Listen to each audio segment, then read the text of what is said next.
Yeah, it needed more ponies. Written by Shadowflame. Read by no one, nobody, and others. I need more ponies. Her little sister somehow got caught up in the mess. Liz sat at the edge of Angela's bed, while the blonde witch and Ben stood looking down at her. The three of them were currently in Angela's room, just outside the main part of the basement, where the strange glowing circle had been. Right now, Angela and Ben were in the middle of explaining what the heck was going on to Liz. Liz frowned at Angela. So, you're a witch. Angela smiled nonchalantly. Technically, yes, but I'm not public about it. Liz glanced towards Ben. Are you a witch too? Whatever a male witch is called. Ben sighed. No, He's my assistant. Angela butted in with her wide grin. Before Ben could protest, she began to gently pat him on the head. Poor guy comes looking to help me in witchery, so I decide to make him my apprentice. An awkward silence passed through the room, as Ben just gave a confused stare to the girl who was still patting his head. Okay. Ben shook his head incredulously. Putting that aside for later discussion, yes, Liz, we both have dabbled in supernatural forces of our own free will. So both of you can use magic? Liz asked. Yep. Angela nodded. To an extent, at least. I mean, neither of us can make something burst into flames with a single thought, because that's really kind of impossible as far as I know. We rely on tools like runes and rituals to use magic, Ben added, but even then, we can't use it that often. Liz frowned, to herself mostly. Magic? It really exists? She shook her head in wonder. Seems sort of, I don't know, unreal. And a glowing circle of chalk seems real enough? Angela asked, causing Liz to freeze. Speaking of which, what was that? Liz asked. And why was it glowing? That was a full-body transformation circle. Ben replied. When used, the ritual can slowly transform any target into a desired creature. The spell itself is supposed to be long-range, and given the size of the circle, we could use it on just about anyone in town if they're in range. Angela promptly added. Of course, we can't use it all of the time. Like anything, an action requires an energy to complete. The same is true for magic, and the energy we use is called chi, or inner magical energy. She giggled to herself. But I personally like to call it pink soda. Liz just stared at her in confusion. That's because my chi is colored pink. Angela explained. Whenever somebody uses their chi, you can see what color theirs is. It's different for every pony. Still wondering whether or not Angela was truly insane, Liz nodded. Right, but why was the circle glowing? You never answered me about that. Ben answered for her. The circle normally glows like that when it's being used. It only lasts for about 2 minutes tops, right when the transformation process of the target begins. Angela's smile disappeared as she joined in. But the circle out there has been glowing all day, ever since Ben and I used it early this morning. We had no idea why it was still glowing when we got back from school, and up until we found you, we were trying to figure out why it was still glowing. She shrugged. But since it's stopped now, I guess we don't have to worry about it right now. Wait. Liz's eyes widened. You said that circle could turn anyone into anything, right? Both Angela and Ben nodded. And you said Emily was turned into a pony. She gasped. You turned my sister into a pony with that? Angela smiled proudly, as if she had won the Nobel Prize. Yep, I designed the pony transformation myself, but Ben helped me design that particular circle. You do realize that almost every single brony on the planet would die for something like this, right? Liz asked. Angela shrugged. Yes, but oh well, it's their loss for not knowing a friend like me. Liz paused.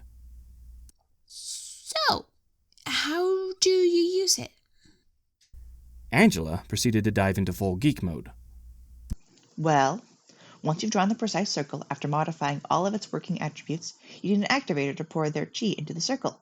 Almost every time I use a circle ritual, I'm the activator. Although the activator is feeding their chi into the spell, they get to choose who it's used on.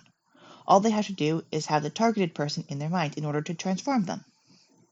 Angela hesitated slightly. Of course, the original design for the transformation circle was limited to only being able to transform one person, and even then, it cost me almost all of my chi with each use. I'd have to wait a full 24 hours before I had enough chi to use the transformation circle again. But... Angela trailed off, as if the right words weren't coming easily to her. But what? Liz asked. Angela visibly cringed.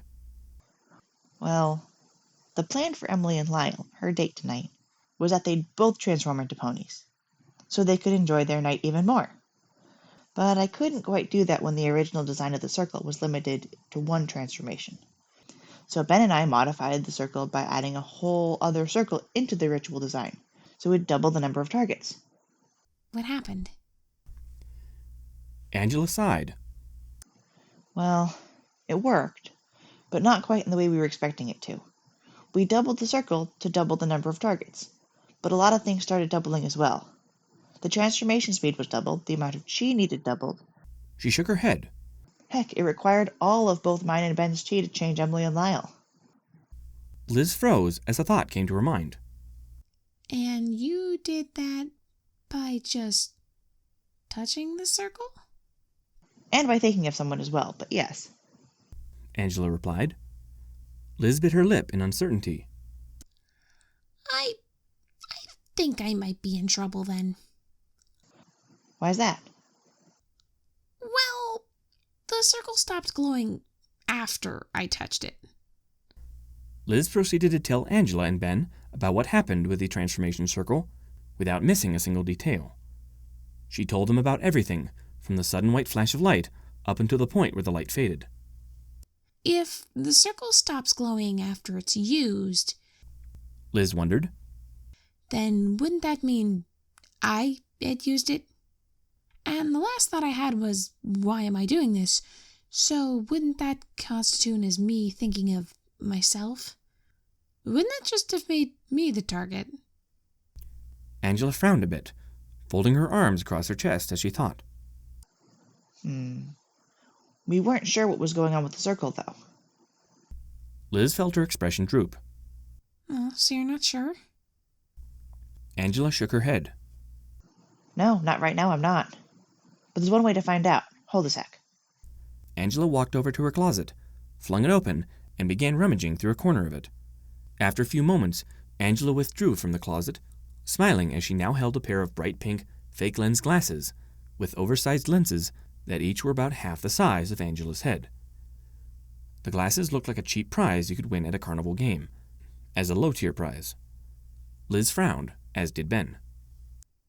What are those? Angela smiled innocently.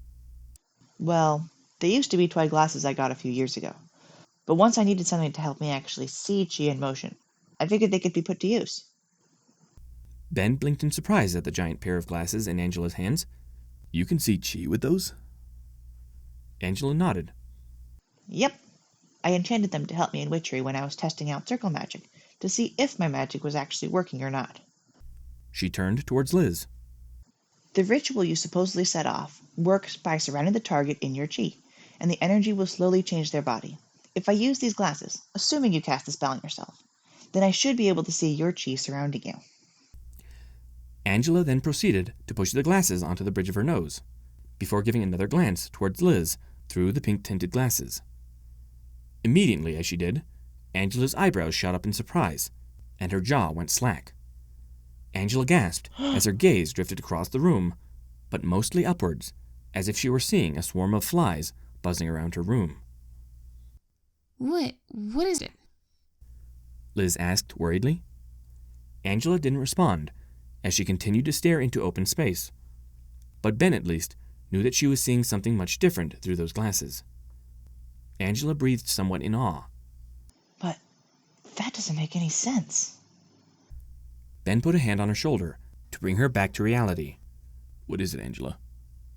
Angela bit her lip as she glanced back at him. Well, I saw a bunch of white chi around Liz, probably her own magic energy, which confirms her theory about using the spell on herself. But But what? Angela grimaced a bit.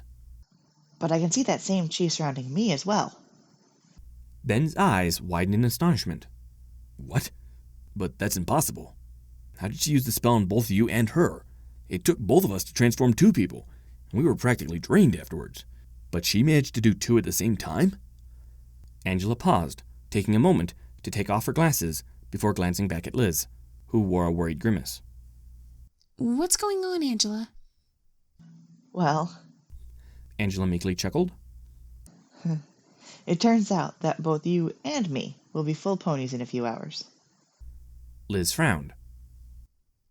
Both of us? But how did I do that? Ben frowned in thought. I gotta admit, I'm not sure how that works either. Unless Liz actually has twice as much chi in her as the average human. Angela finished. What? Liz asked. Slowly, Angela felt the corners of her mouth perk up into a grin. It didn't take a genius to know why she was smiling right then. First of all, she'd found someone who had more potency than herself in witchery, who could definitely help her in her experiments in magic. And second of all, she was slowly turning into a pony again. Who wouldn't love that?